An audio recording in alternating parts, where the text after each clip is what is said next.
Hello everyone. ಪ್ರಶ್ನೆ ಸಂಖ್ಯೆ 34.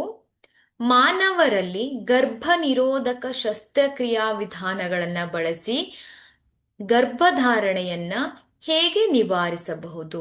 ನೋಡಿ, ಗರ್ಭಧಾರಣೆಯನ್ನ ನಿವಾರಿಸಲು ಬೇರೆ ಬೇರೆ ಆದಂತಹ ಒಂದು ವಿಧಾನಗಳನ್ನ ಬಳಸ್ತಾರೆ. ಇಲ್ಲಿ ಶಸ್ತ್ರಕ್ರಿಯಾ ವಿಧಾನಗಳು ಅಂತ ಕೇಳಿದ್ದಾರೆ. ಅಂದ್ರೆ ಸರ್ಜರಿಯನ್ನ ಯಾವ ರೀತಿಯಾಗಿ ಎರಡು ವಿಧಾನಗಳಲ್ಲಿ ಮಾಡ್ತಾರೆ.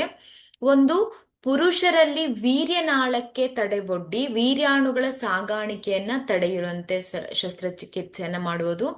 ವೀರ್ಯಾಣುಗಳು ಸಾಗಾಣಿಕೆ ಆಗದಂತೆ ಮಾಡುವಂತಹ ಒಂದು ಶಸ್ತ್ರಚಿಕಿತ್ಸೆ. ಹಾಗೆ ಸ್ತ್ರೀಯರಲ್ಲಿ ಅಂಡನಾಳಕ್ಕೆ ತಡೆವೊಡ್ಡಿ ಅಂಡಾಣುಗಳ ಸಾಗಾಣಿಕೆಯನ್ನ ತಡೆಯಲು ಟ್ಯೂಬೆಕ್ಟೊಮಿ ಶಸ್ತ್ರಚಿಕಿತ್ಸೆ ಮಾಡಲಾಗತ್ತೆ. ಸೊ ಈ ಅಂಡನಾಳವನ್ನ ಏನ್ ಮಾಡ್ತಾರೆ, ಅದನ್ನ ಭಾಗವನ್ನ ಕಟ್ ಮಾಡಿ ಟೈ ಮಾಡಿರ್ತಾರೆ. ಇಲ್ಲಿ ಅಂಡನಾಳ ಏನಾಗೋದಿಲ್ಲ, ಅಂಡನಾಳದಲ್ಲಿ ಅಂಡಾಣುಗಳ ಸಾಗಾಣಿಕೆ ಆಗೋದಿಲ್ಲ. ಹಾಗೆ ಇಲ್ಲಿ ನಿಷೇಚನ ಕ್ರಿಯೆ ಸಾಧ್ಯವಿಲ್ಲ. ಇದನ್ನ ಟ್ಯೂಬೆಕ್ಟೋಮಿ ಅಂತ ಕರೀತಾರೆ, ಇದನ್ನ ವ್ಯಾಸೆಕ್ಟೋಮಿ ಅಂತ ಕರೀತಾರೆ.